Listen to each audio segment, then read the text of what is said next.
Start the clock, friend. Let the podcast begin.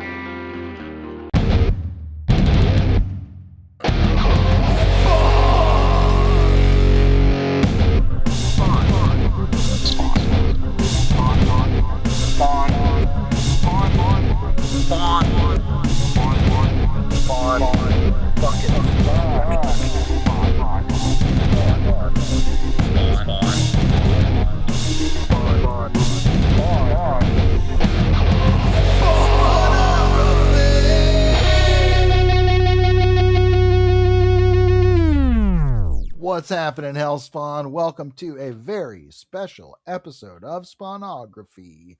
Because in addition to your hosts, me, George Marston, pronouns they, them, or she, her, and of course, Pierce Lyden, pronouns they, them.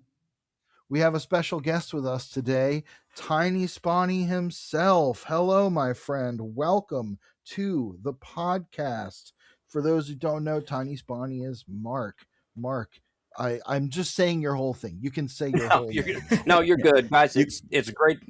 It's great to be here. I've been listening to you guys for quite a while now, and normally I just have my stuff over on Instagram, and recently just decided that there's no Spawn content on YouTube, so I wanted to make my own. So I've got about almost just shy of 2 months worth of content over there on YouTube. I created the channel. It's called Let's Talk Spawn. Post all kinds of stuff over there. Try to update, let everybody know about, the Spawnography podcast, the Regarding Spawn podcast. Try to get everything condensed down into one little video each week. Each week I do something new, review something new. You're covering like what's happening in Spawn this week every week. Yeah. What I try to do is I've finally came up with a name for it. I call it my Sun Report. I call it the Spawn's Universe News Network. I love that. Nice. I kind of had like a convoluted title before. I kind of condensed that down. So anything that's going on within like the Spawn universe, like if, especially with the changing of all the artists and the writers that, where all that upheaval came in, I tried to give everybody an update on that. I try to let everybody know about the new comics that have come out for the week. If there's going to be like any upcoming incentives, like we have several, 1 in 50s coming out.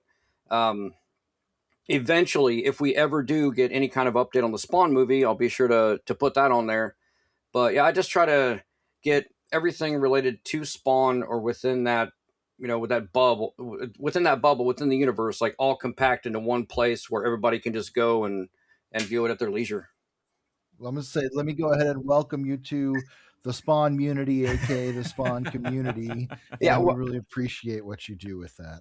My dream is that you become one of the talking heads in the Spawn comic, yeah. Like one of those. Like I hope eventually there is just like one now. There's like, there's a YouTube guy now, and he's just giving the update there as well.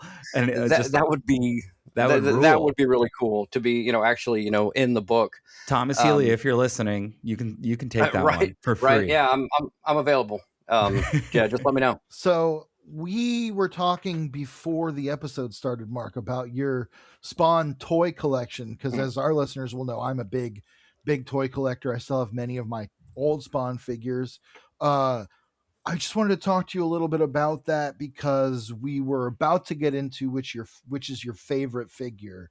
So let's start there. Let me ask you that, and then we can get in a little more to your history with Spawn and your Spawn collecting and that kind of stuff. Actually, I'd say if you have to ask me my favorite figure, like unlicensed figure, it would have to be the dog Spawn that Jet Lucanus had made for me and sent to me. Shout it's like out one to of Jet. 3. I've shown it on my Instagram. Obviously, this is audio, so the listeners out there can't see it, but that would be we'll link to your Instagram and your YouTube and everything. Oh, okay. Yeah. I've shared it on there. But after that, I would have to say my favorite would be the 12-inch Gunslinger. The old school Gunslinger. That one would have to be my favorite. I mean, hard to top that, especially like a 1/6 scale. That's Oh yeah. got to be pretty great. That's got to be awesome. And speaking of Gunslinger Spawn, we'll be getting into that today because we have the first appearance of Gunslinger Spawn. Technically the 2 issues we'll be talking about. Or I guess, yes, our first focus on Gunslinger Spawn. His first story. Yeah, he's appeared one other time. Yeah. So, Mark, how did you get into Spawn? I know it's been something that's been an ongoing passion for you.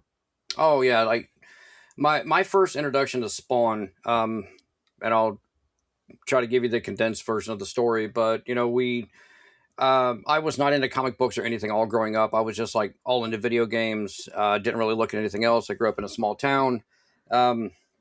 And I just happened to be out walking one day, and it's like something out of a movie, or you would think that I'm making it up, but it looked like what I say in my head and what I tell people is it looked like Todd, ran in front of me, laid a copy of Spawn issue 10 on the ground and said, "Here, read this." Like it was a perfect, pristine copy. It wasn't damp. It wasn't wet. It was like it just appeared in front of me and poof. And, I picked it up. I was looking at it. I'm like, "What is this?" Took that and went to my comic shop, or the comic shop that was here where I live at the time. And that's just what got me started. What Spawn, an issue to come in on. I was going to say Spawn 10. Of all the issues to cut my teeth on, it was 10 because, that's just like a dream, or, he touches Angela's staff, he wasn't supposed to, and he gets teleported. So this is not in the story. He's someplace else in this issue. So for me to find that book and then go back, to the beginning it was a lot of fun. I can imagine. I mean, look, we know all about starting from the beginning, but yeah, issue 10 is such an interesting one in the series as well, because it kind of is Dave Sim and Todd McFarlane laying out their philosophy on comics. And, Dave Sim went where he went after that, and he's had his ups and downs, but at that time, it's really an interesting window into the conversation that was happening behind the scenes about ownership of comics, and keeping your ideas for yourself and still getting them out into the world. And we were just talking about how you were like, "There's no one doing this on YouTube." We were like, "There's no one doing these critical deep dives," and we all just said, "Let's do it." And I think that's very true to the spirit of Todd McFarlane and Spawn and how it came to be. Oh yeah, it's like we can't, we can't. We're not helping anything, or we're not getting anything done if we just sit on the sidelines and say, "You know what? Somebody should make a Spawn podcast, or somebody should make a YouTube video." I have never I have never done YouTube before. I mean, you guys can probably tell, from my videos, but I was like, I wanted content. I wasn't seeing it, so I said, I'll make my own. Hey, listen, you shouted out Jet Lucanis just before. Look, there's no dog Spawn. Jet made dog Spawn, right? Like, and Jet makes a ton of art, and like is pretty young, So I'm excited to see where their career goes over the course of time, But especially with a community around them as supportive as the Spawnmunity, where everybody like the Spawn community. I think what's really cool, and one thing I didn't know because I wasn't the biggest Spawn fan in the world before we started this podcast, but I've become one, is that like everybody is just gassing each other up all the time. That is how everybody is. There's nobody's cutting each other down. It is always like everybody's lifting each other up. "Oh, cool. You got a new figure. Oh, that's awesome. Oh, you're growing your honestly collection. One of the least toxic fandoms I've been in a lot of ways. Truly. You are not wrong. Like, everybody is just so supportive and helps each other out. I'm constantly like doing giveaways, like all this stuff that, just so the listeners know, all the stuff that I give away, it comes out of my own pocket. Not that I'm, saying that I need money or I want money. I buy this stuff. If something, really cool, like just came out, I'm like, oh, well, this one might be hard to find later. I might grab a second one. And, I just stick it in a pile, and it's either going to end up being a giveaway on Instagram, or if I hear somebody say, I haven't been able to find this, I'll be like, hey, I have an extra one, let's, we'll work something out. I try to help people. And I've been trying to remember, I do not remember which one of you guys started the Spawnmunity, that was me. It was definitely George. Okay. I couldn't remember if it was you or if it was regarding Spawn, but I remember when you guys said it, and it just kind of stuck with me. And it's like, that's what we are, we're a Spawnmunity. Like, we just I'm glad we finally made it work. But yeah, it is. Yeah. I mean, I'm serious about the Spawn community. Like Mhm. Spawnmunity is a little funny, but I'm serious about it in the sense that I think you're exactly right. And I think there's something, again, if we're going to take it back to maybe what we all share, in a way, Spawn, both as a character and as a book, is kind of an underdog. You know what Yeah. I mean? Like, Yeah. it went from being one of the top selling ever to being a steady stream of books that still continues to, build a whole universe that it's expanded in such a way that it's now still a self-sustaining thing. But it's kind of an underdog against like Marvel and DC still. Oh yeah, because Marvel and DC, they have all this money to throw at stuff, and they're advertising and pushing it, and everybody knows who Spider-Man is, Superman, and all that. But Spawn, he's gone through so much and so many different trials and tribulations, and so many different things have happened to him. Sure, people are going to stick with the bigger stuff, but I mean, Spawn, his core fans are going to be there to stay. When like a bigger book comes out, like when issue 400 or whatever, some more people might come on, just Sure. because of the value of the book. But us core fans, like you guys and myself and the other podcasters, we're the real core fans. And we are, in my opinion, we are like the advertisement. We are the voice for this franchise and this character. We put it out there. Todd, he said he's going to keep making Spawn. Even if he has one subscriber, he's still going to keep making it. So, Yep. Why not, just help him out and, spread our love for Spawn and, bring in more people. Absolutely. I think what's actually really fun is, for a while, like, I don't think George and I necessarily consider ourselves like OG Spawn fans in the same way that many of you out there are. Like, I think that despite interacting with it when we were younger, we were not diehards. We were Very not strong nostalgia. Yeah, but I dropped off when I was a kid. That's what I'm saying. And then Like, picked it up again as an adult. So and had the toys and kind of knew about it and had seen the movie, but then when we decided to do this show, nobody was like, "You're not real Spawn fans." Folks were like, No. "Oh, it's cool that you're doing this. Welcome." And that was awesome. Like, and we talked about this a little bit off mic, but like, hey, Spawn people out there, you want to make something in the Spawnmunity? Yeah, do it, please. Like, Yeah, you want to review the toys? yeah.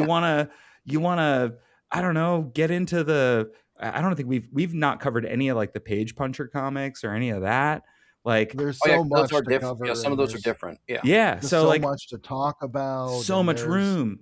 And Todd, I think in some, like, we got to talk to Todd episode 64, if you want to go back, if this is your first issue or first episode, and TinySpawny's community is being introduced to us for the first time. We got to talk to Todd, and I think that, like, even talking to him, it was just like, wow, you created this kind of self-sustaining thing.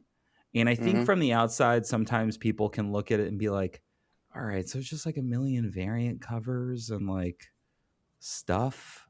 And I'm like, no, but I mean, that's true of any like superhero comic or anything. That's true of everything. But the reality is like, look, he's the fact that he would hand over his book, and he's done it multiple times to different creators to try and do their own thing. You got the transition to Matt Rosenberg as the writer coming up. Yeah. And like, I think that is a guy, like, Todd is a guy who's just saying like, what's the next cool thing that I can do that's going to make my audience excited? I don't care about all the people that don't like it. They're never going to like it. I just want to try and do a cool thing.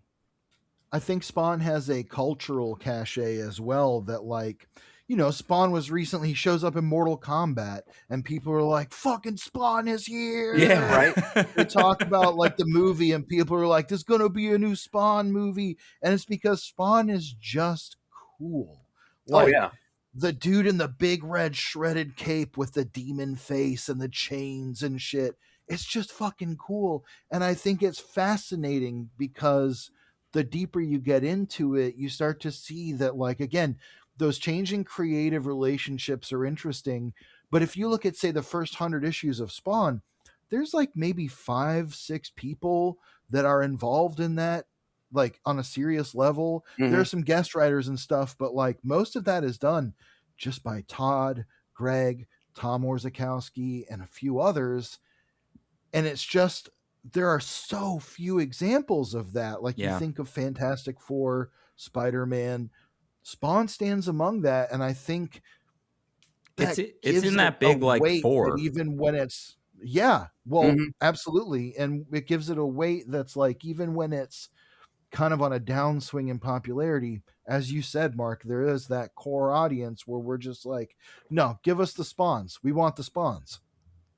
Yeah, no, but and as a core fan, I don't buy it just because it's Spawn. I buy it because I like the backstory and the stories that are coming out. And I've had a few people ask me since I've started my channel if I would do an episode saying where what's a good jumping on point for Spawn, and I would say it is right now, like with the mix ups that Todd is doing within the Spawn universe now.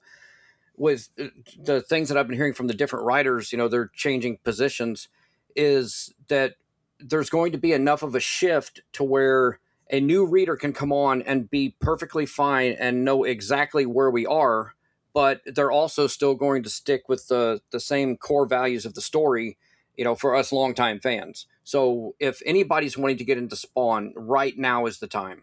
I'm really excited for Rosenberg to be on board because he's somebody that I've known for a little bit.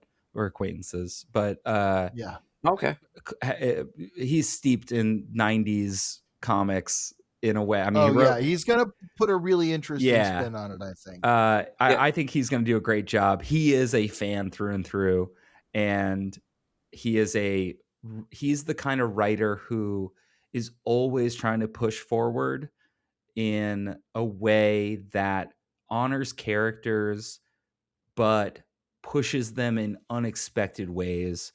When I say that, I'm thinking about his Punisher run. His creator-owned stuff is obviously incredible. If you haven't read Four Kids Walk Into a Bank, like you must. It's a classic. If you haven't, it's a modern classic. Oh, absolutely. I mean, that is for everybody out there who has not made their first comic yet. Read that book and be like, wow, I can do this. Like I can do a small story that is just a rip-roaring good time, and that is kind of what he trades in.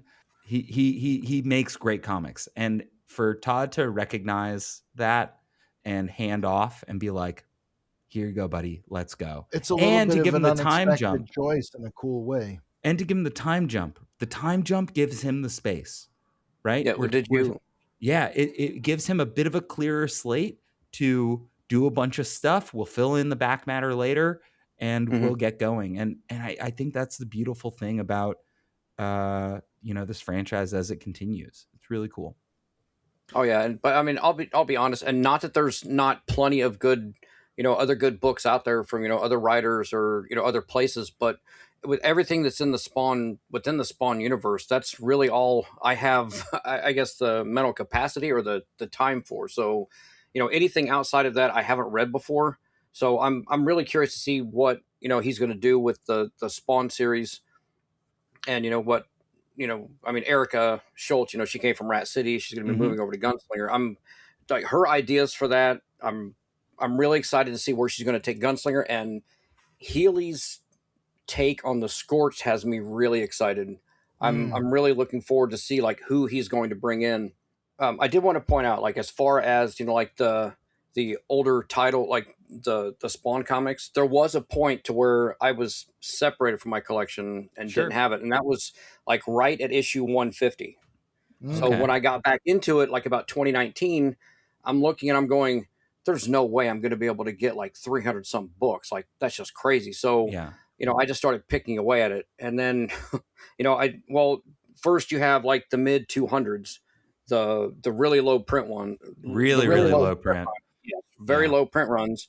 I was able to get those, but I kept circling around 174, 175 because at the time they were going for like $1,000 for the two books together. Whoa. Oh yeah, like this was like since Gunslinger has grown in popularity, they've gotten worse. Yeah. Wow. Right now, I just saw the average price is going for around like $2,000 for both of them slabbed.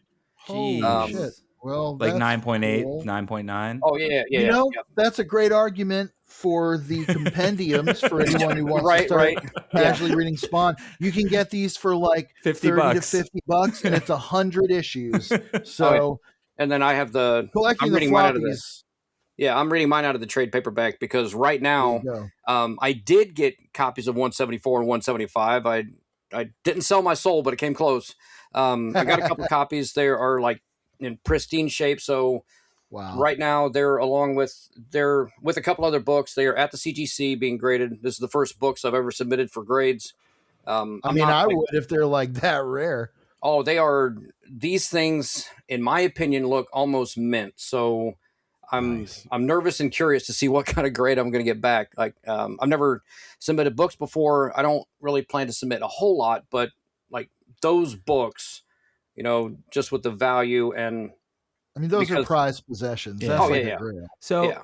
So before we get into the issues themselves, because we got 2 to cover today, what is it about Gunslinger that like you're drawn to more than the other variations of Spawn? Because now we've got a few of them at this point, not just in toys, but also in the comics. But what stuck out about Gunslinger for you? All right, so I believe it's been like 4 or 5 years ago. I'd never really thought about which was my favorite, character or my favorite Hellspawn or anybody within, the story. Actually, the Spawn universe wasn't even a thing back when this was asked of me, but they said, just real fast, they said, "Who's your favorite Spawn?" And I said, "Gunslinger." And then, I had to sit and think about it. I'm like, why am I picking, why did I say Gunslinger? Because, I was drawn to him, but after I really sat and thought about it, it's because Gunslinger, he is considered like, out of all the Hellspawn, he's considered the weakest. He doesn't have the powers that everybody else does. He kind of has to rely on his environment and different ways to approach a fight. Whereas, Spawn could just go in there and necroblast everything. Yeah. The Gunslinger doesn't have that advantage. And I identify with the Gunslinger because, he's like the weakest. People underestimate him. And, me, a TinySpawny. I'm a little guy. I'm 5'5", not very big. And people, underestimate me, like, "Oh, you're not gonna be able to do that," or "You can't do that," or "Do you need some help?" But I'm like, "No, I got it." So that's why I identify with him, like on a personal level. Like I kind of feel like the struggles and stuff that he's going through, just trying to, I guess, live his life or live his unlife, or however you want to put it. Unlive his unlife. Yeah, relive his unlife. I don't know. Yeah. I will say I'm a little iffy on these issues specifically, and we'll get into that as we get into it. But the best part of them by far is Gunslinger Spawn, and he kicks ass in these issues. Yeah, he does. It immediately makes me go like, okay, Gunslinger Spawn, really killer. Can't wait to get into more of him as we go on. The visuals for him, his design in his first big story here is just great. I just think that he's got such a cool look and he adds so much. It's also cool to get that kind of, what do you call a sort of side story that still seems to really play into an important aspect of the Spawn mythos, but we get a little bit of that diversion, almost like way back in 8, 9, 10, especially around the medieval Spawn and Angela issues. You mean get the that Coco first Swiss? diversion in the Coco Swiss. It's been a while. But yeah, I think that's one of the really fun parts of these issues. And the thing that I really do like, and I won't spoil all my thoughts on it, but I do like the way it splits the difference between being like, here's a story about a specific character, and here's how it's gonna be relevant. To me, the 174 and 175, it's kind of like 2 stories in one. Yes, it is in a way. Yeah, it's they're telling 2 stories in here, but and I've pointed this out on my YouTube, like I've gone into this. This is not the Gunslinger that we have today. Right. This is not our current Gunslinger. This Gunslinger, the 2 current books that we have, This Gunslinger right here in 174 and 175 has not shown up yet, but I've been told he is going to show up. Right, So because this is Jeremy Winston. yes, we have there are 2 Gunslingers right now. There's 2 Gunslingers, And the second one is it Javier? Okay, well, okay, Javi. See, that's why I've opened a can of worms. No. Gunslinger has this whole mythos too, all his own within the Spawn universe. So Javi is the name of the body that he inhabited when the Gunslinger spirit or whatever got pulled through when Spawn did the Big Bang in 300. Right. So that Gunslinger, his name is Tobias. His actual name is Tobias, but Tobias, which is Gunslinger, is now inhabiting Javi's body. Okay. All right. So yeah, I mean, not confusing at all, right? Honestly, it's kind of just degular comic book science at this point. Yeah. Like, yep, okay. His mind is in the other guy's body. Honestly, we've been through it. The important thing is they wear the same hat. That's right. Yeah. Actually, in the story, he wears a small hat, but on the covers, he wears a big hat. Yeah, I kind of like the big hat. I do. The big hat's better. Jeremy's hat is like way tall because he says in that part they said that's where he stores like his big Bowie knife. That's what they say. But like in one of the more recent issues of Gunslinger, I believe it was regular Gunslinger. Yeah, it was. Tobias, aka Javi, says, "I wear the big hat because that's where I keep all my money." So I don't really know, but yeah, we'll get to it in 3 to 4 years, dear listener. Yeah, right. And we'll bring Mark back to discuss it.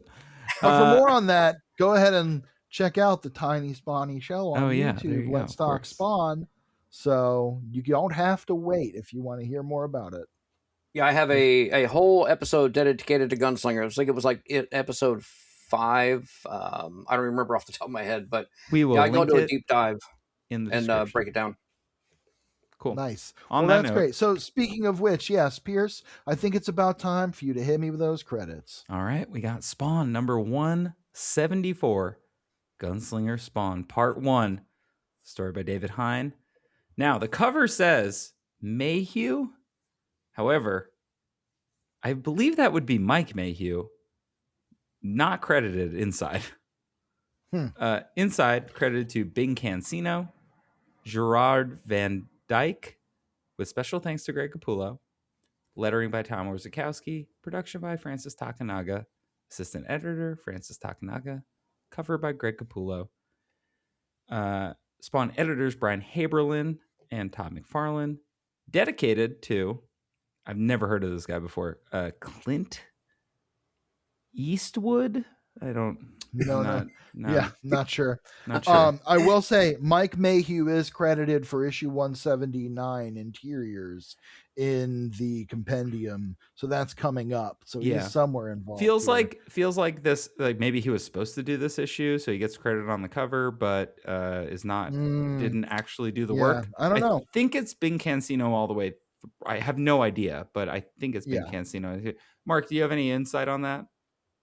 Honestly, I do not know. I do not. Yeah. All good. Who knows? All good. But to your to the this mysterious Clint Eastwood person, their name also shows up on the Spawn statue that they did for issue 1. Oh wow!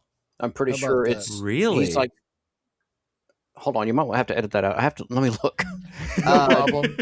The amount of times Pierce and I have to go through this exact thing. Hold on, I think there. Hold on, it's on something. I see so much stuff. Give me just a second. I'm pretty sure. Yes, it is. Okay, Okay, you don't have to edit out, right? Yeah, I think I'm editing none of this out. Okay, all right. Well, all right. So, the Spawn, like, I don't really buy the Spawn statues just because really I don't have the place for them. I mean, there's one that I'm after.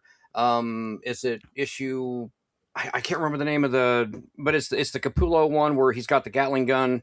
That's the one statue that I definitely want that I want to get for the collection. But the Spawn issue 1 statue came out, and I'm like, this thing is awesome, so I bought it. He's standing on top of a tombstone, but if you look down in there, like where he's standing, it's broken up. It says Clint Eastwood. Oh, that's pretty That's cool. kind of like a little, That's so funny. yeah, like a That's little Easter egg. Yeah. That's Yeah. fun. Yeah, I thought that was pretty wild. When you said the Clint Eastwood, that reminded me of the statue up there. That's awesome. Also, I did want to point out, and I'm assuming that you guys noticed, but the Spawn 174 has Spawn misspelled on the cover. I actually don't have the cover in Okay, front of if you guys have access, yes. I If only you look have down the on the trade copy, it's definitely there. I don't have it to show you. I only have the digital and the compendium, so I think they fixed Okay, so it. like they might have on the digital, but on the actual trades, like you can even go on eBay and look. Next time you're on there, look the cover, like down on the left hand side of the spine. On the sidebar. Yeah, Spawn is spelled SPANW. Amazing. Now on 175, it's right. Oh yeah, I see it. Yep. I don't know. I don't think that's what drives the value of that book so high. Because I mean, 174 and 175 are just up there, but no, 174. As far as I know, that is the only cover to where it actually like made it all the way through. And with the misspelling. But yep, it sure is. I see a picture of it now, and it definitely says Gunslinger Spawnmunity. yeah. But Welcome to the Spawnmunity. But see, like the thing is, a lot of people want to point out all these. They might see a spelling error in a book or like a misprint or something. Like, oh, there's a problem or there's an error. It's like, guys, the TMP is like 5 people. Yeah, it's only like a handful of people. They don't have all these editors and everything, and I think they're doing a phenomenal job with what they give us every month. So a typo or a discrepancy or something like that, I can look past that. Shout out to to Todd McFarlane Productions. I think Todd McFarlane has never let perfect be the enemy of good, and I agree with think that is to the strength of the comic generally in almost all cases. So I'm going to give there is a very big previously in Spawn for this issue, and I am going to read it, not just for our listeners to kind of lead us into the story, but because some of it, we're doing a sort of throwback story. This is set in a time before Al Simmons. So I think it's really important that we get a little bit of this context, because I do think that it informs the story. So after a reunion with his brother Richard, Al's long-buried memories are beginning to resurface. It seems that the mysterious Mammon has been manipulating Al Simmons since he was a child. When he returns to his parents' home, Al's father tells him that Mammon's influence stretches back even further. He gives Al the journal of his great-grandfather, Henry Simmons, a journal that carries a dire warning for future generations. During the American Civil War, almost 180,000 African-American soldiers fought on the side of the Union. Over 30,000 of them died. In July 1866, to recognize their service, an act of Congress authorized the formation of 2 cavalry regiments and 4 infantry regiments to be drawn from this population. These regiments became popularly known as Buffalo Soldiers. In spite of their distinguished service and frequent commendations for bravery, the Buffalo Soldiers were often victims of racism within the Army itself and the civilian population they served.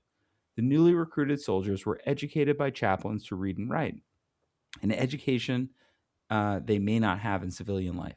Henry Simmons, the character featured in this story, is one of the success stories of the, quote, colored regiments.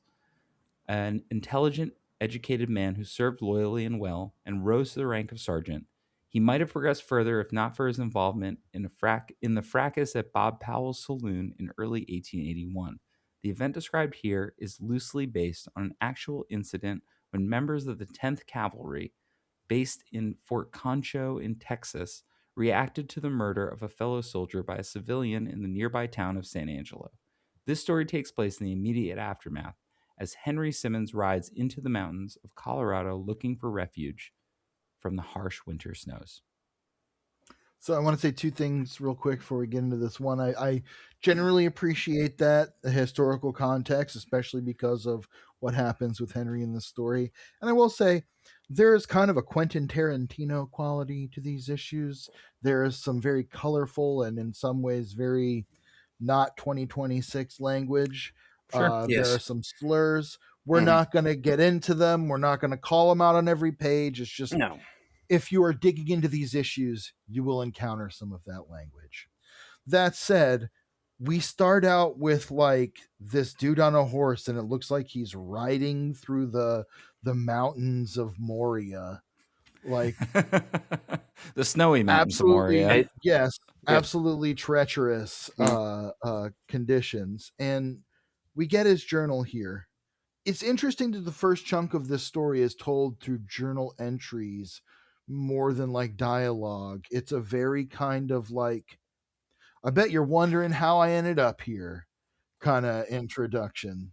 Yeah, which honestly, I mean, I didn't mind. The way that the story starts. It's just him, making his way through the wilderness, and we just have like, like you said, like the excerpts from his journal, which I kind of like that, because I mean, if not, it would kind of just be like him writing through this, talking to nobody.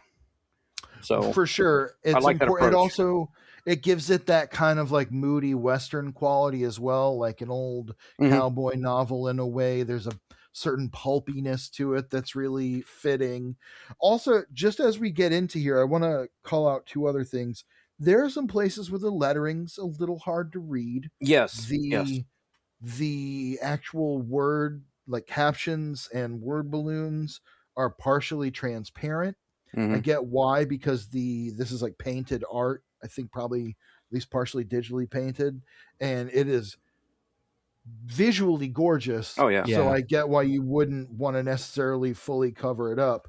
But there are some spots where like it's tough to read. It very Oh much yeah. feels like Orzechowski is trying to figure out, oh man, I need to not block this out, but I also need to get all of this like text across Mhm. because as much as I really like the art, this is not the kind of book that you can read with no no Mhm. captions, no dialogue, Exactly. no words, Exactly. and know exactly what's going on. This is a book that relies on that kind of voiceover in very much the way many westerns kind of have that quality already of Mhm. that narrator who's like telling you like, well, this is a story about a man on a horse or whatever, right? And like Yeah. There is a kind of a Marty Robbins yeah, quality to the story at the start here. you know. And also too, the opening pages here, I know that I read out exactly like the context for this. The opening Mhm. pages are reinforcing that context because they are Right. slightly assuming that you maybe didn't read them. Yeah. Right. Well, and also they're placing Henry specifically in them. Yeah. The art on this kind of goes up and down in places to me, but this first page where we're getting to the outside of Bob Powell Saloon to see some of like the aftermath of the murder of one of the cavalrymen by a racist townsperson. If you can believe there was a racist in the era immediately following the Civil Yeah. War. Yeah. Right. Yeah. Surprising. Who knew? Unbelievable. We're not going to get really deep into it, but it just, I could not fathom back then having this big war, and then there's still like a war within the troops because of the color of someone's skin. Yeah, that I seems don't crazy. understand that. That How can seems you It crazy. is. you know Well, I mean, you- I'm with you 100%. It's unfathomable to me as a human being. I live in the South. I live in Georgia. I Mhm. spent most of my life growing up here, and you encounter that quote unquote heritage, not hate stuff so often. Mhm. But if if you have a good head on your shoulders, it just feels so anathema to consider that. And exactly like you said, to have had this war and there's still the war going on internally between these people. Now, I will say, I really love the art. The top Yeah. panel here, where we're seeing the horses approach the saloon, Mhm. horses notoriously hard to draw.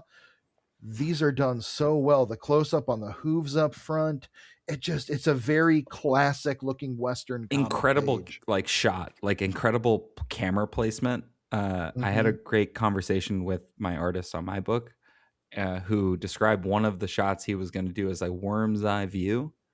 And I looked at this and I was like, worm's eye view. There's Like, a very this Joe is cool. Kubert Western quality to Yeah. a lot of this that I really appreciate. So yeah, the Buffalo Soldiers, which is what the black soldiers who fought with the Union were called, Buffalo Soldiers.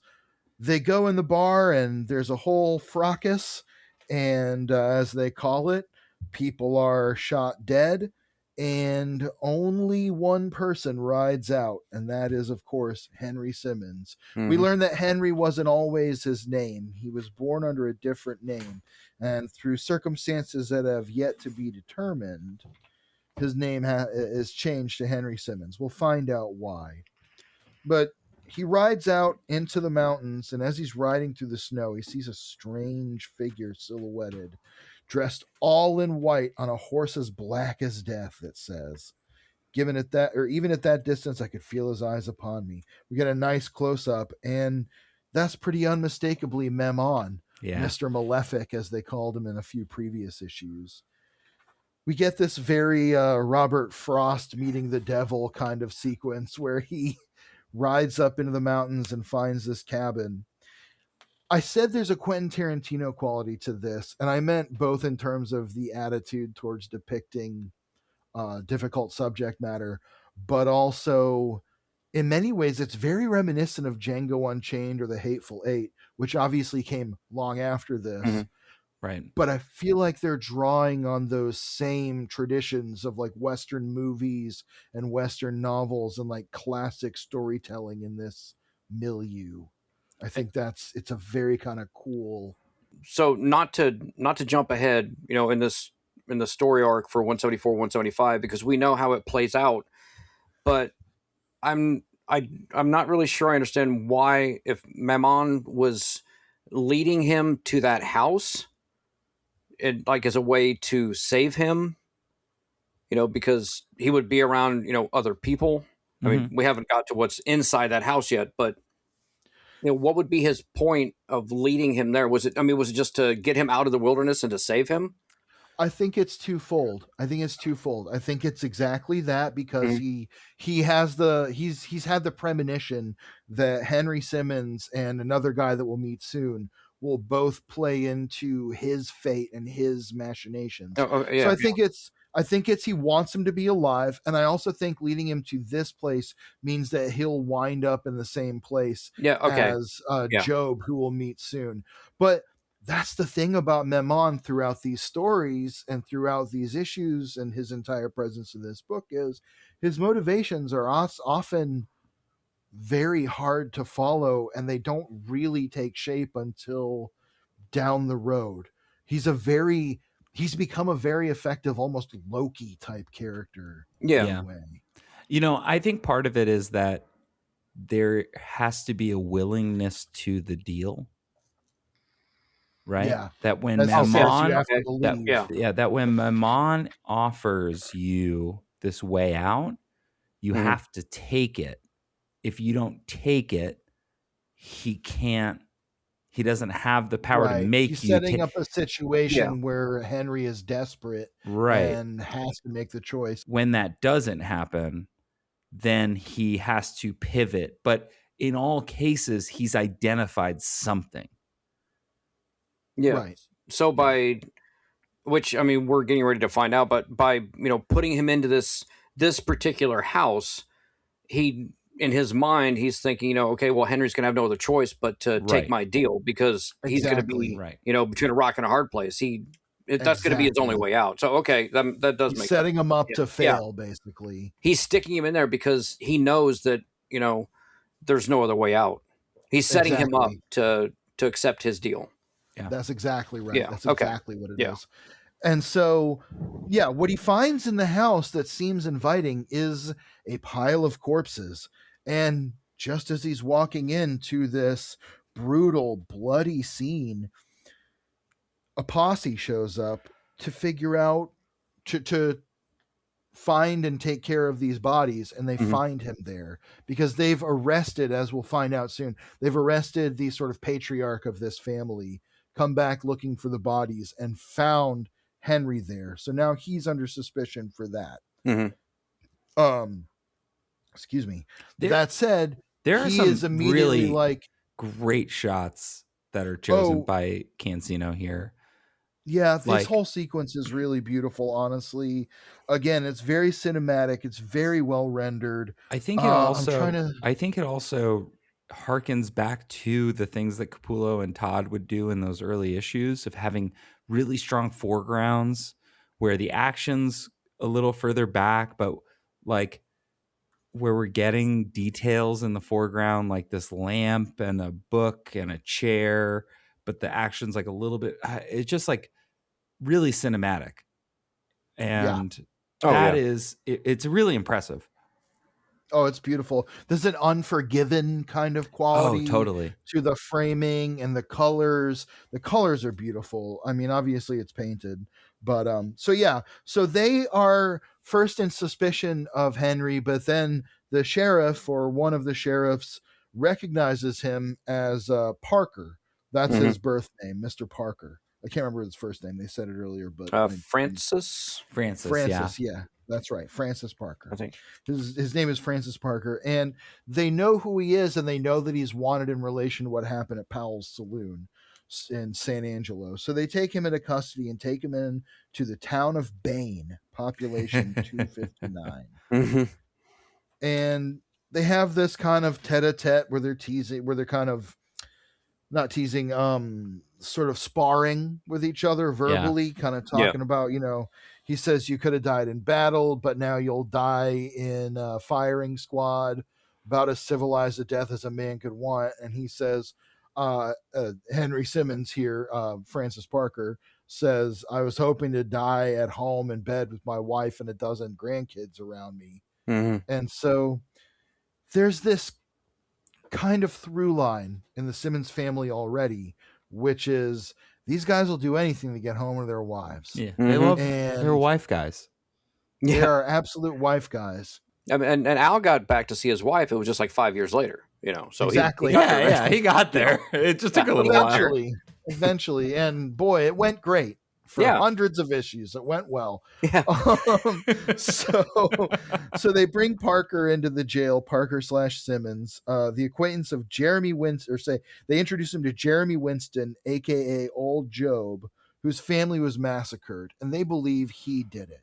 Meanwhile, Job himself is in the jail cell saying it was Ed Kemper's men. Kemper, Crazy pull.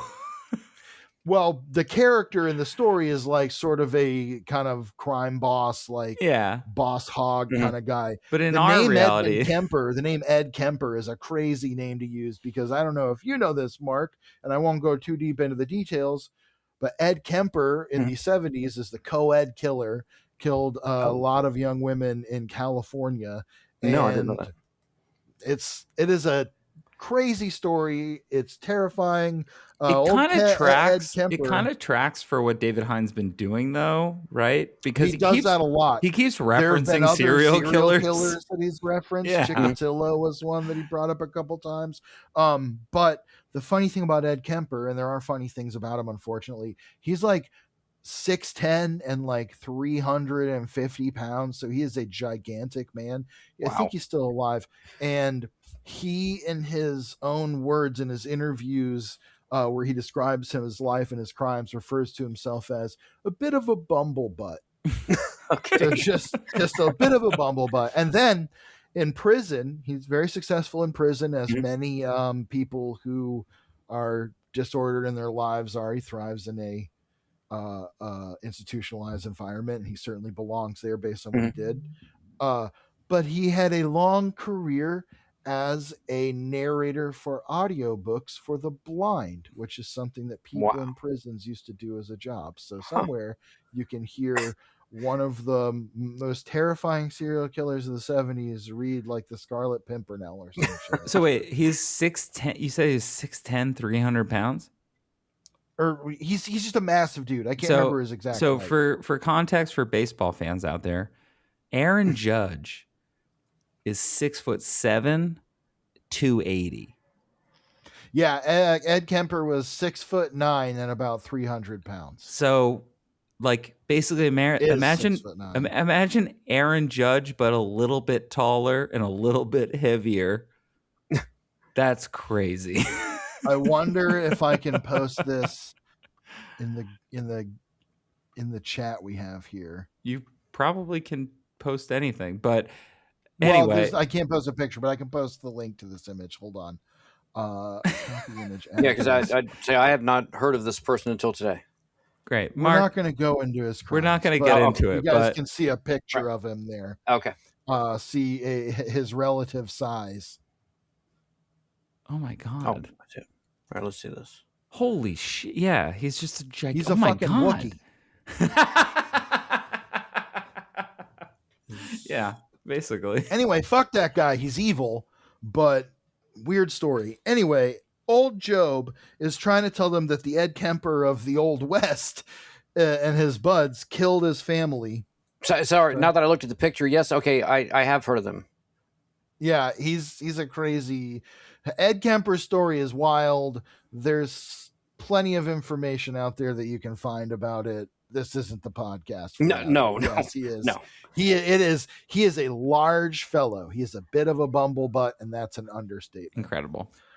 So they're kind of the guard is drinking whiskey, and Henry and old Job are talking.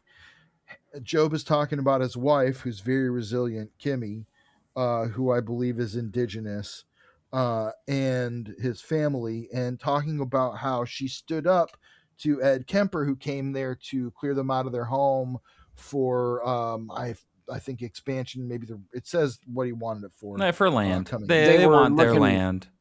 They were there were some silver deposits that were found in the area, and they That's were right, willing to that's what it expand is, over and take over his land. I did want to just point out that Job has some very colorful language.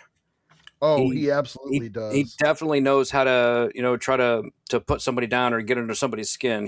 He definitely has the quips. He does. He's got a very I'm a cowboy, partner, kind of way of talking. He says they murdered them all, and not one man in this town would lift a finger against the guilty party. So I went after him myself. I put down 2 of his lackeys before it was subdued. It's their blood you see on me. I have no shame for it. I'd spill the blood of every bastard in this town and bathe in it gladly. And he's giving that monologue, which is an absolutely intense, It's cool. killer monologue. Also, really good art. Oh, again. Oh yeah. Old Job almost looks like Sam Elliott in a way. There's He does. Yeah, he does. He does. And honestly, would be great casting if they ever put this in a movie or something. Would lose my mind if Sam Elliott showed up in a Spawn fucking movie. Now, granted, he's already in Ghost Rider. Yes, he was. That's the Rider. That's right. The Yep. Phantom Rider. I mean, if he fits the type. So yeah, Job is talking about how he'd kill all these guys, and a voice from out of nowhere says that could be arranged, and it's the man in white. And they notice the guard is fast asleep, passed out drunk, even though he had a few sips. By the way, whiskey. really cool page. I'm sorry. All these pages I are keep great. calling out the art, but it just there is a really cinematic feel to them. The panels are kind of perfectly foreground, background, but also just panel placement is really incredible. The storytelling is great, and it really Wow. helps the quality of the painting, because sometimes painted comics can wind up looking sort of muddled And too when the static sometimes. compositions. Exactly. But the compositions, the angle choices, and especially the character acting and stuff here is great.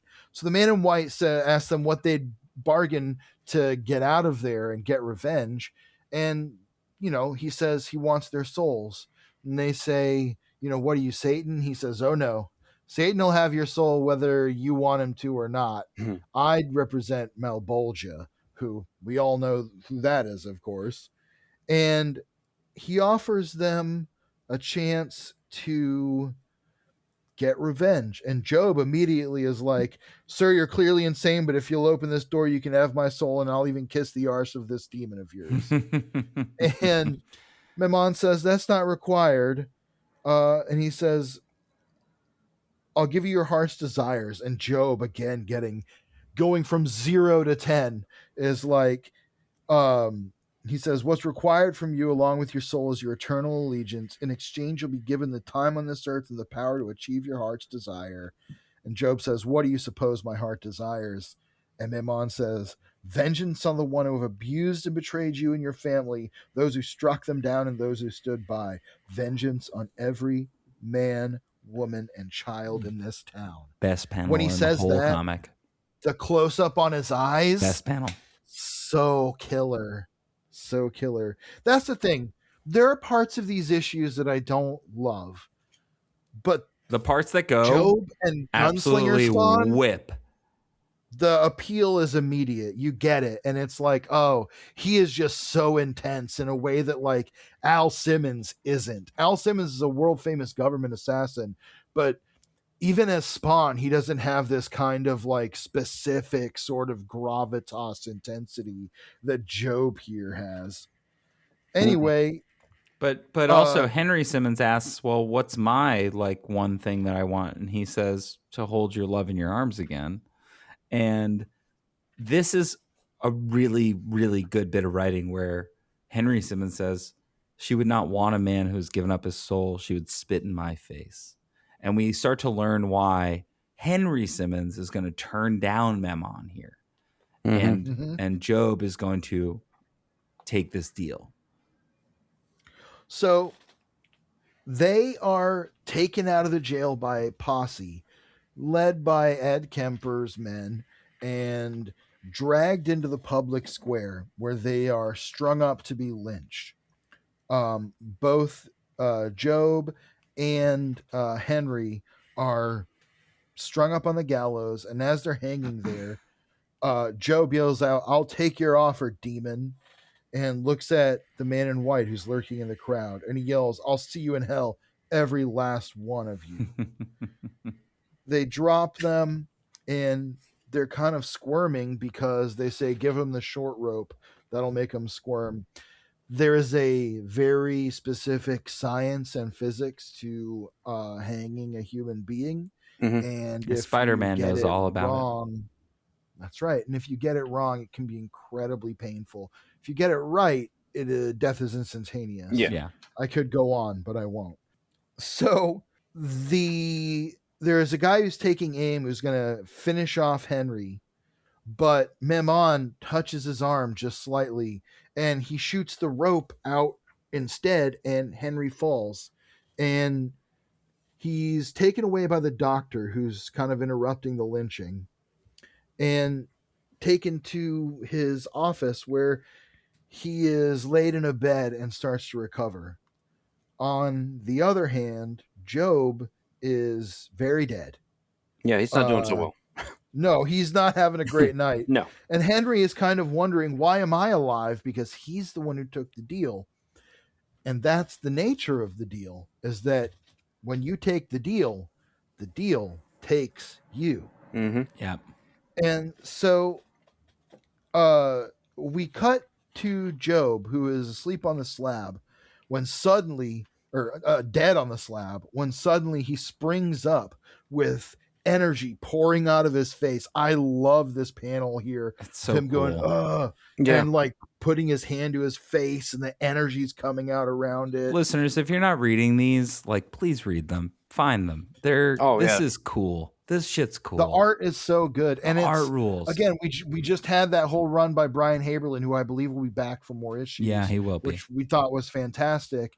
And this is the kind of like change of pace where it's like, oh, 2 issues of this is really good, and it's such an effective way to approach this kind of story as well. Yeah. Oh yeah, they wrapped everything up in like these 2 issues. But like for those of you out there that, you know, if you're into the new Gunslinger, you know, the Deadly Tales and the actual Gunslinger title that we currently have, this 2-part story right here, like I've said before, that, you know, this is This is not our current Gunslinger. This is Jeremy Winston. This is so dark and so gritty and like 100% like a Western. Like this is not the Gunslinger, not the Gunslinger that we have today. This is just raw, visceral, like Gunslinger, like Old West, like just, you know, there's a very gunfight. weird West quality to it, like a kind of oh god, I can't remember the name of the game, but there was the old role-playing game that was like doesn't matter. There is a certain brand of Western horror that this slots into. It's like very it's like if and very effectively. It's like if Red Dead Redemption was Vampire the Masquerade. You know what I mean? In a way. Yeah. But also, I mean, you can easily see this movie happening. Yeah, like, totally. 100%. Not to always compare things to movies, but like you can easily see, let's say, the idea of this guy's family is killed. He wants vengeance. The devil brings him back as a ghost cowboy. Anyway, to continue on, he's transforming into Spawn, and his face is changing. He says he feels like dead meat. And he says there's no turning back, and Mimon says a deal is a deal. And he shows him a mirror. I love the panel of him looking in the mirror and his like sharp little weird fangs and like just super good. And he hands him his guns. Mimon hands him his guns and his hat and the Spawn cloak. And this is where he says, "Start the clock, friend," as he cocks the hammer on his 6-shooter. Let the killing commence. And it ends on this super killer splash page of Gunslinger Spawn. Like, that is a poster.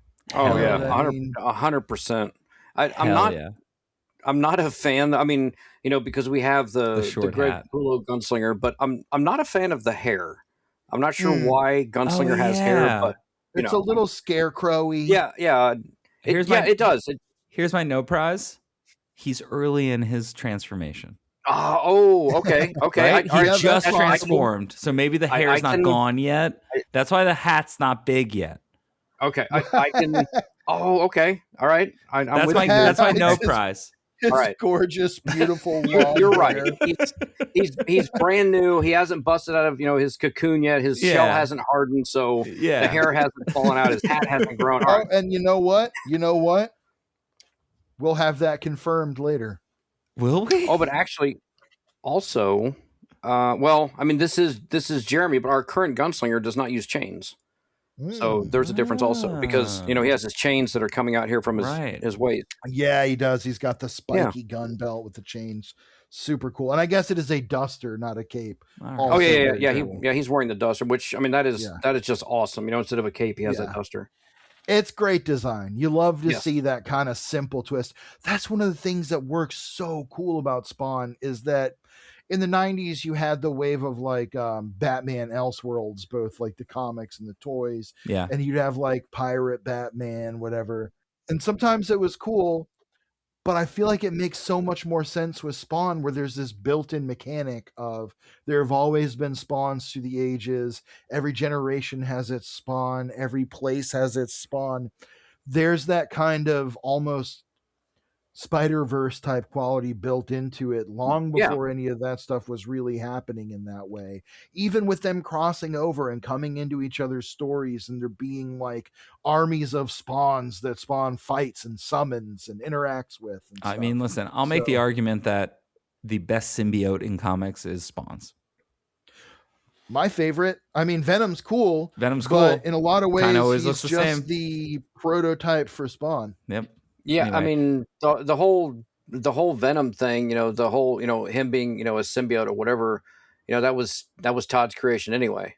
Yeah. So absolutely. So he got that separated, but like you were saying with the Spawn, that's one of the things that's unique about this universe or this franchise or the IP as you would call it is you could take Batman and make Aztec Batman and Noir Batman and Future Batman, but it's still that same person.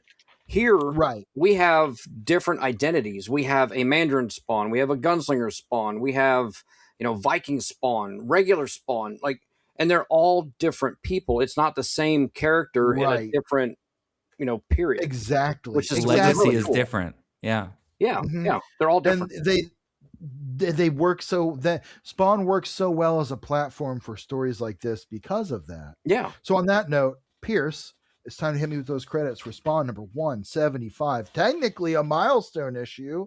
Very exciting to have a guest for a milestone issue. For sure. I'm happy to be here. All right, that's going to be Gunslinger Part 2 with all the same credits dedicated to Ian McShane. Oh, okay. This would have been prime Deadwood time, wouldn't it? Yep, it absolutely Ian would have. McShane, of course, great actor, was what was his role on Deadwood? He was one of the main guys. He was he won a Golden Globe for it. He's in like he got the Globe. And he's in all the John Wicks also.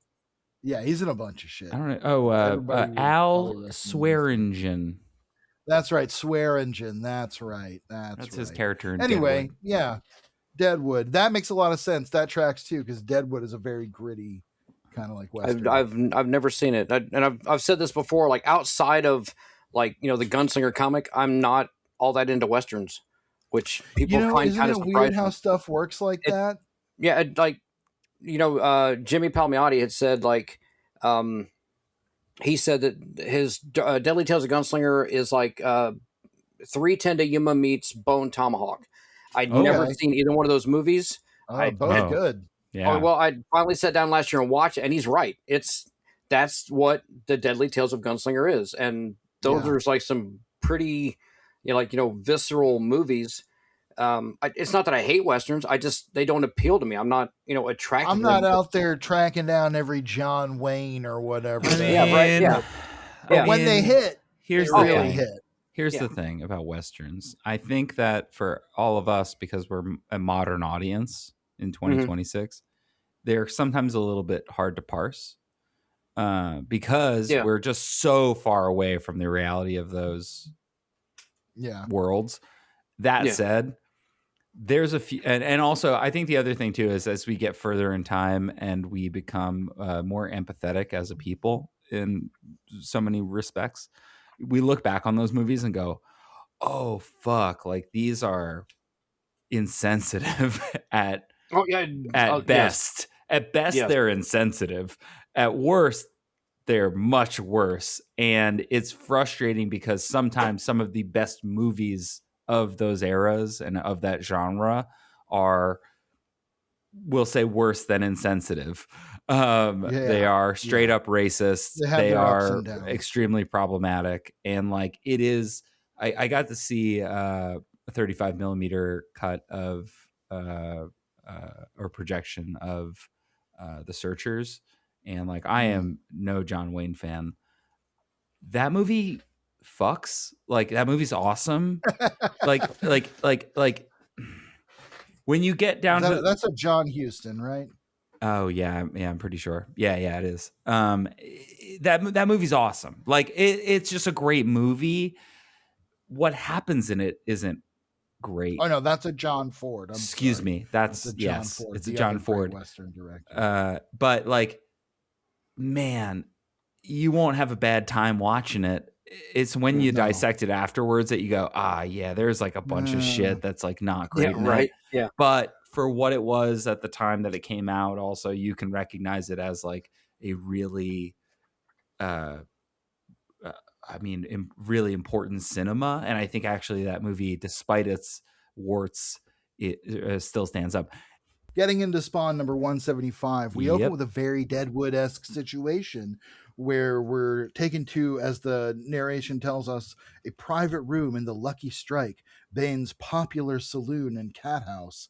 And so there's a guy coming in to meet with a sex worker, and it is one of the guys who hanged Job and attempted to hang Henry. He says, "You ever had a hangman in your bed?" And she says, "No." And we see why, because he's got a gun to the back of his head, this hangman. Which I did find that kind of funny.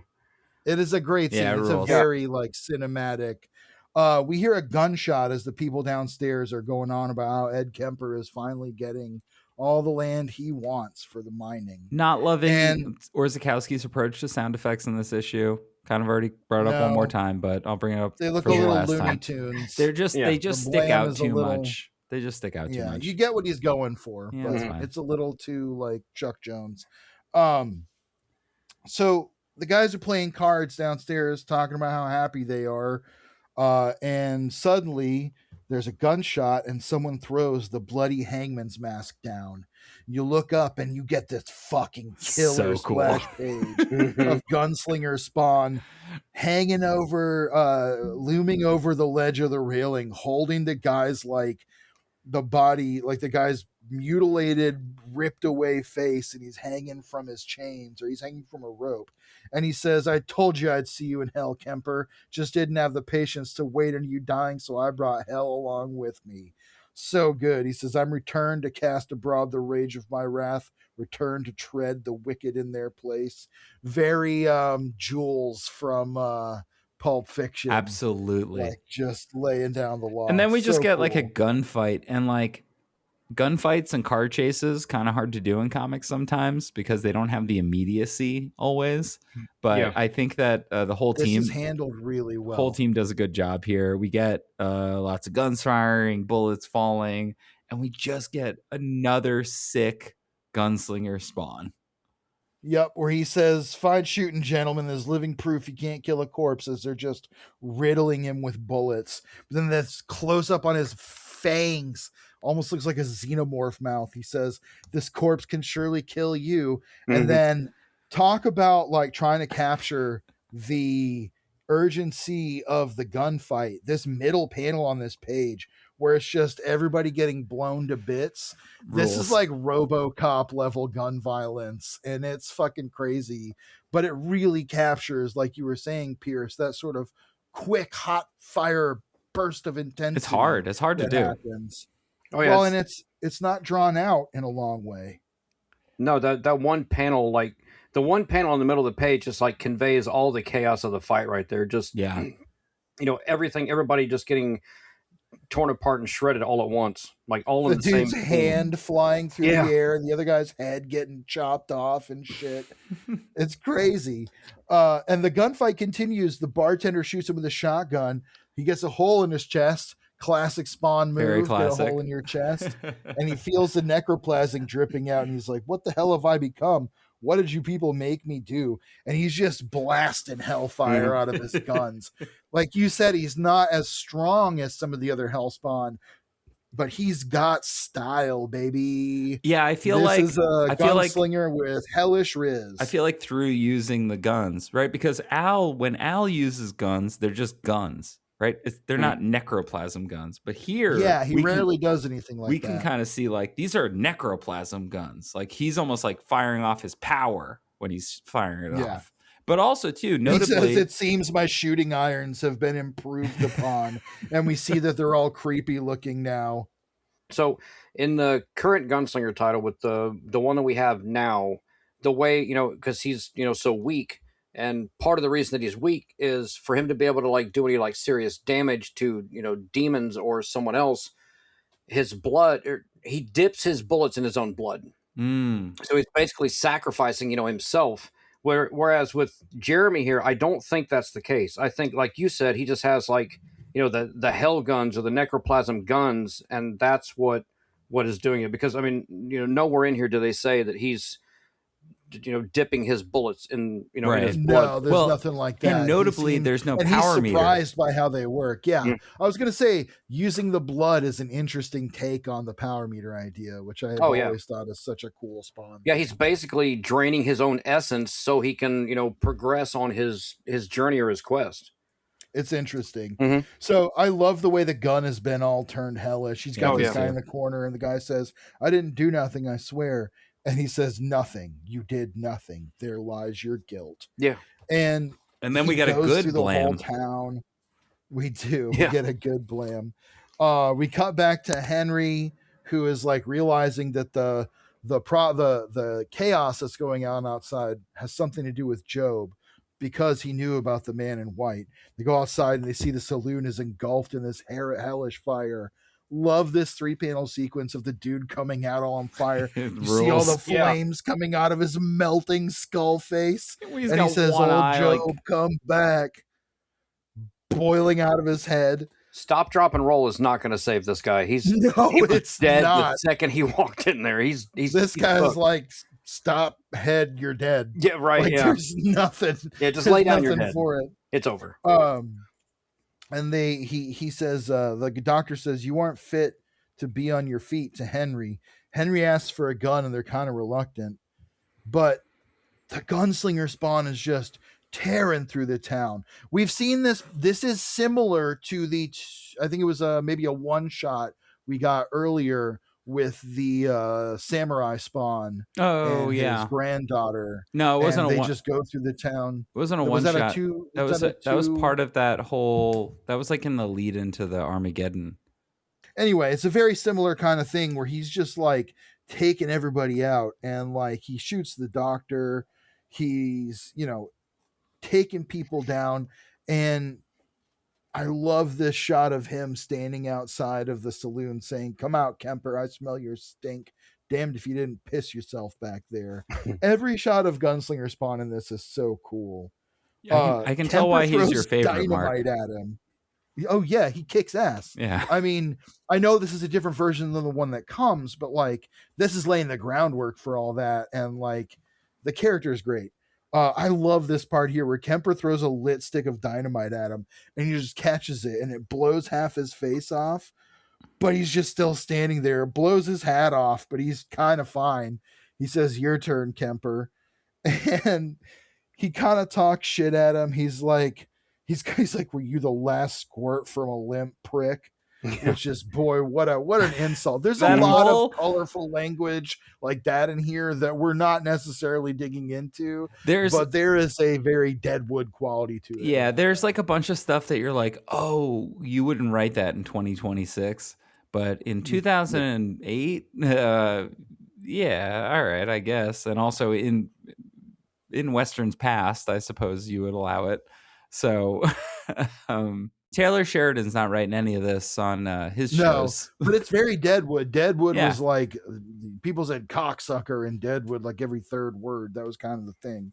And this is on the crest of a wave of Westerns throughout the 90s and early 2000s that were going, no. We're getting away from horse simulator movies and we're doing gritty shit. Yeah. Unforgiven being kind of the prime example of like the super gritty modern Western that kind of eschews the romanticism. Oh, we're only a couple of years away from the Coens doing True Grit again.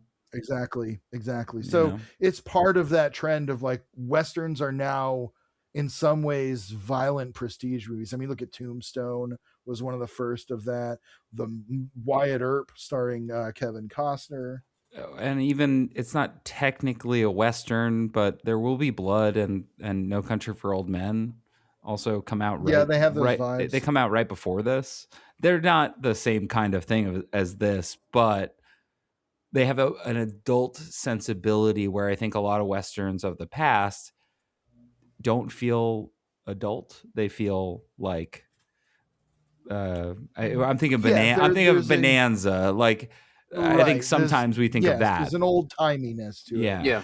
Now that old timey is Spawn picking a stick of dynamite from putting it in a guy's mouth, Kemper's belt, and putting it in his mouth, lighting it with his finger. We get that classic like Spawn curled claw close up of him doing it, and then it instantly goes blam, and you get that fucking crazy shot of the guy's exploding flaming corpse. Love the colors on it because it could have been, it's just very like specifically like visceral. Definitely. What do you got, Mark? I'd say I do want to point out, and have you guys read the current? Are you guys reading the current titles? The Deadly Tales. I'm not caught up. Okay, well, I think, and I could be wrong, but when I was reading it, in one of the early issues, Patrick Reynolds was doing the interiors. I mean, he's still going to be. He still has maybe like a few more issues on interiors, but he's going to go primarily to just covers, and somebody else is taking over the interiors. But in one of the issues, I'm I could be reaching, but I'm pretty sure that Patrick did like an homage kill type dynamite thing to Hell somebody yeah. in that book. It's not Awesome. exactly the same way, but he does load like this. Oh, it was one of the vampire chicks in the brothel.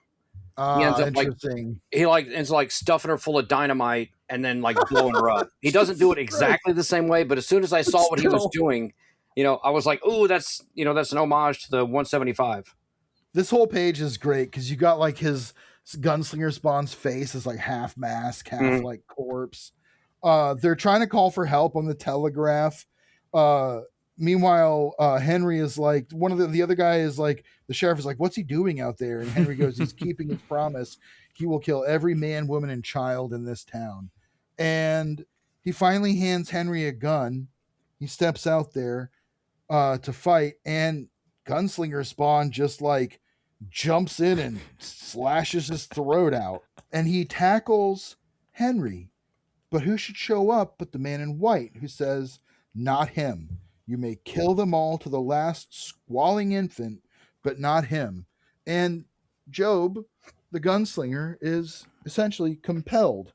I love this close up on his face where he looks like kind of like a little bit like, fine. But also too, again, and we noted this also with Haberlin's version of Spawn. The more a Spawn loses their humanity, kind of the less human they look, right? When Al was really keeping it together, he kind of looks like a superhero, or he's able to bring himself back.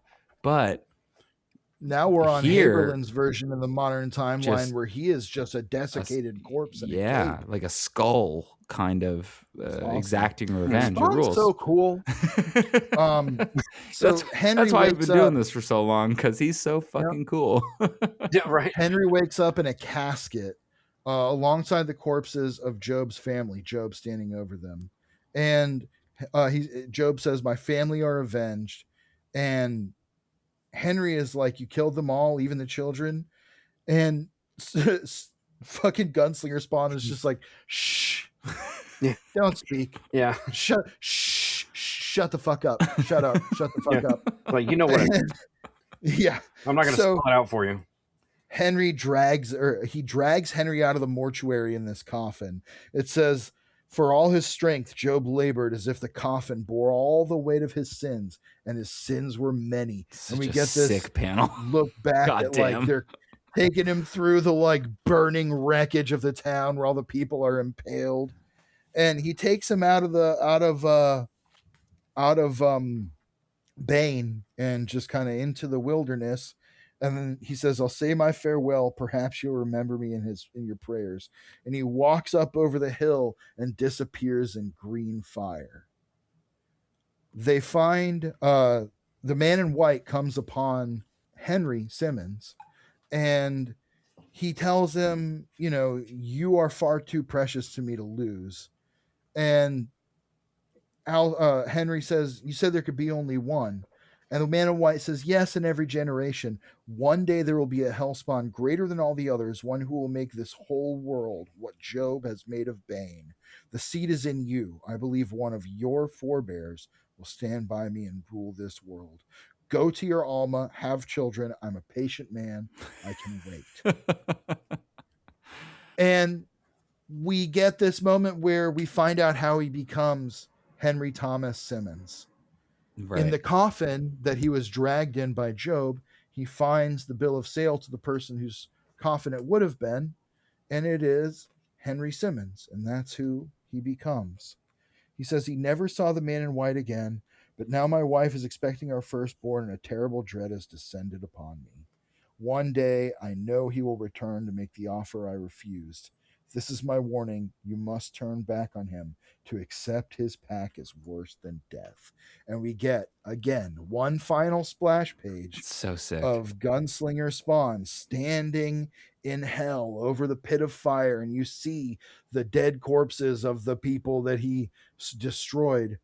And it says, the promise he makes you may taste sweet on your tongue, but the bitter aftertaste will last for eternity. And we get our confirmation that my man's just lost his hair. He's gone full bald. All right, yeah, there we go. it's gone. 100%. Yeah, all right, see, no prize explanation is the yes prize explanation. it came full circle. Yes, he finally lost the hair. Yeah, and that's right. And that's where we end Spawn number 175, a pretty fucking killer tale of vengeance and murder and hellfire. I mean, George, you really took us through it, and I feel like I didn't chime in too much, but it's mostly because these issues kind of whip. Like, there's a couple of parts in them that like are problematic through 2026 eyes, but are also I guess quote unquote true to the genre that they are in. Some of the language that's used, et cetera, et cetera. We glossed over that pretty quickly. These are two very effectively told. I guess I'm getting into final thoughts. I'm so sorry, but these are two pretty effectively told issues. They reinforce what we know about Mammon from the last arc. Also, that came right before this. That like Mammon's manipulation has been something that has been brewing for generations. Which now, and I've said this before on the show, like, does it feel weird that we're just like kind of propping up Mammon when Mambolja was like the main guy the whole time? And now with this and also Mandarin Spawn, we're starting to see like, okay, maybe these things were always kind of in motion in the background over time. And especially here, I think it feels really good, like in the sense, like as a reader, the way that they add in that sort of, we'll call it a retcon, but add in that element of Al's past, his family history with the journal, it works very well. And I think part of why we're kind of getting right into final thoughts here, part of why is because it is couched in a story that is exciting to read on its own. Sorry, it's like, these two issues, I mean, they definitely, and I tell this to everybody, like, these two issues, they could stand alone on their own. The story has enough weight to it that, I mean, you could make a full length movie out of just this story. But my only like thought is, like, when Mammon told, spared Henry because he said that someone in his lineage is going to be the greatest Hellspawn, that's going to rule by his side. How much, by him telling Henry that, did that influence, the outcome? That's a great question. I think that's what happened. I think that's part of the fun metaphysical question of it, is like, how far can Mammon's manipulations actually go, let alone how far do they go? Because you're exactly right. There's a little bit of a nebulous quality to some of the things that he does until we get a story like this that snaps some of it into place, and you get that little tidbit that's like, oh, I get now where he's coming from in terms of this specific kind of turnabout, this twist. And I think that's such an important thing for comics to do, because that's what keeps you wanting to come back, is like, oh, there's a thing here that helped me learn the context in an entertaining story. You know what I'm saying? Yeah. I think what it is that we get to learn that Mammon needs the permission.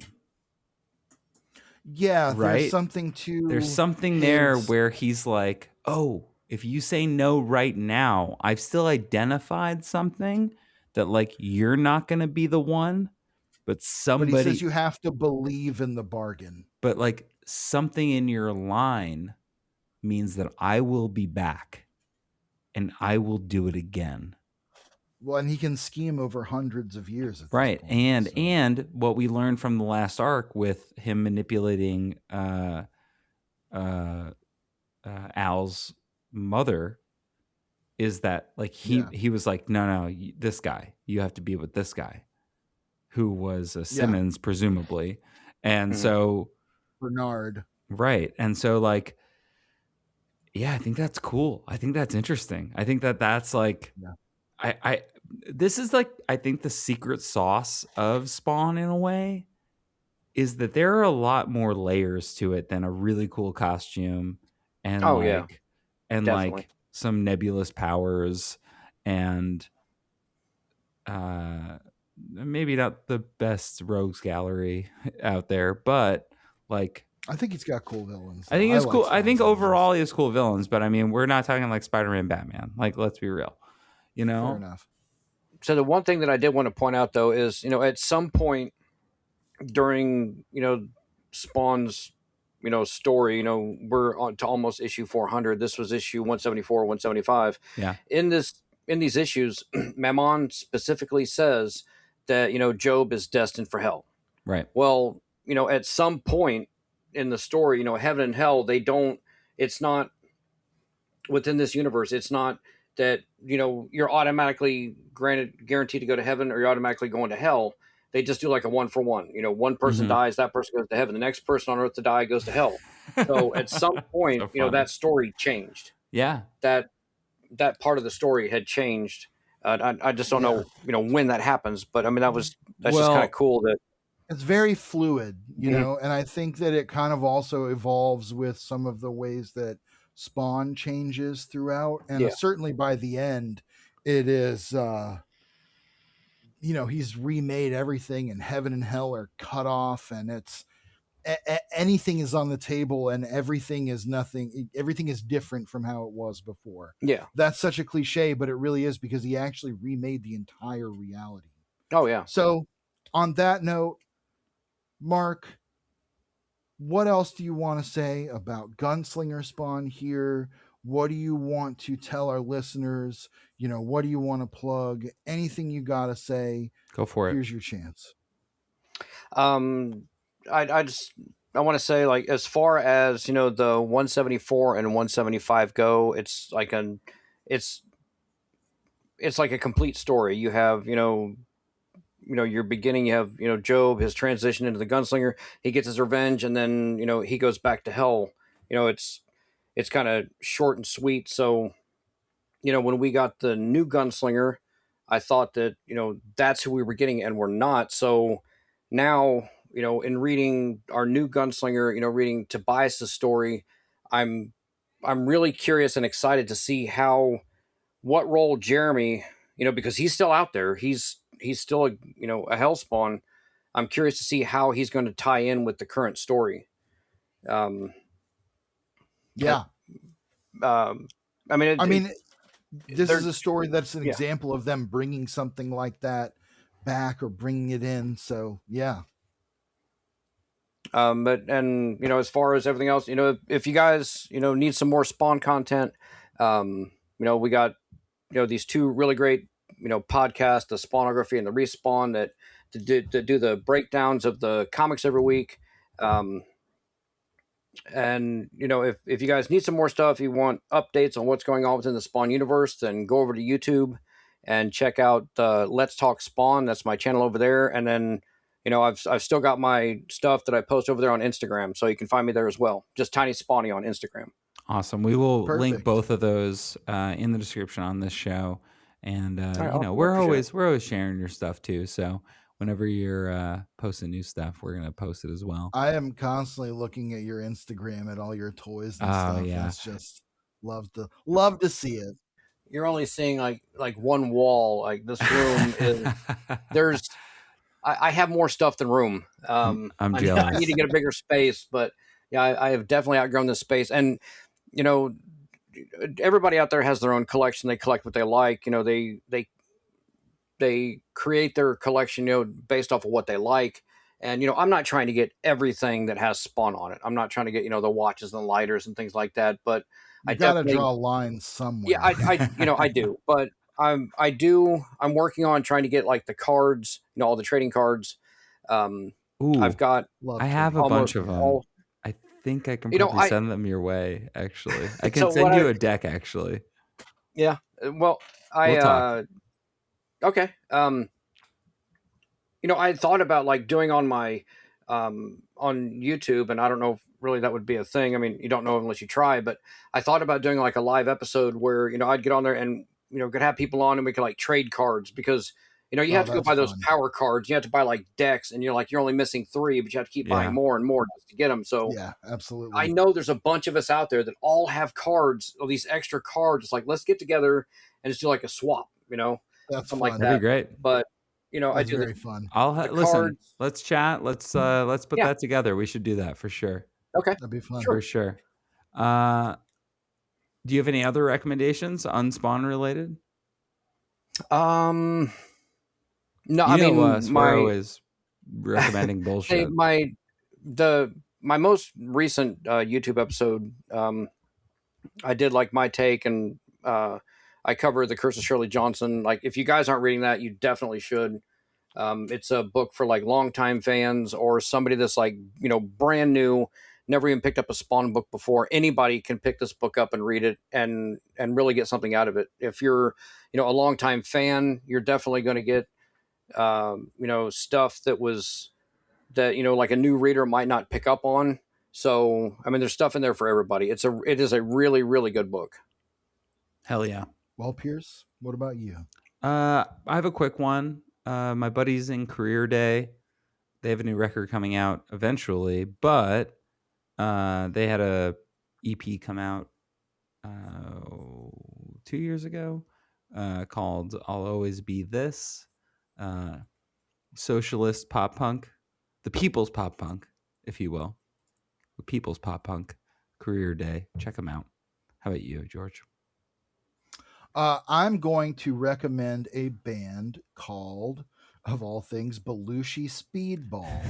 And they are a very fun, very kind of tongue-in-cheek thrash punk band.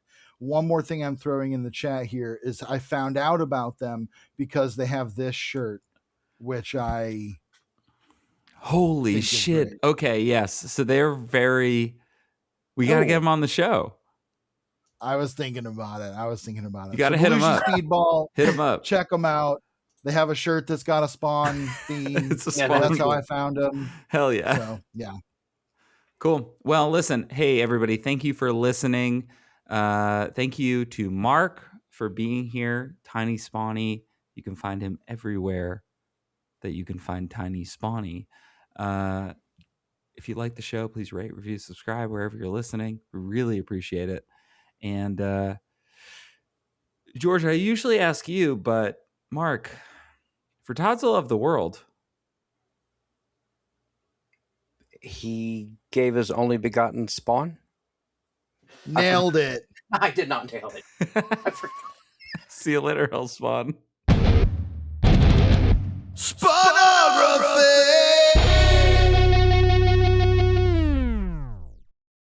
Spawnography is recorded in Athens, Georgia, and Queens, New York. It's produced by me, Pierce Lyden. Our theme music and logo were composed by George Marston. Episodes come out every Monday on Spotify, Apple Podcasts, YouTube, and wherever you get your podcasts. If you like the show, please rate, review, subscribe. You can find us on social media at Spawnography or at SpawnographyPod. If you'd like to reach out to us directly, you can do so at spawnographypod@gmail.com. Thanks for listening, and until next time, see you later, Hellspawn.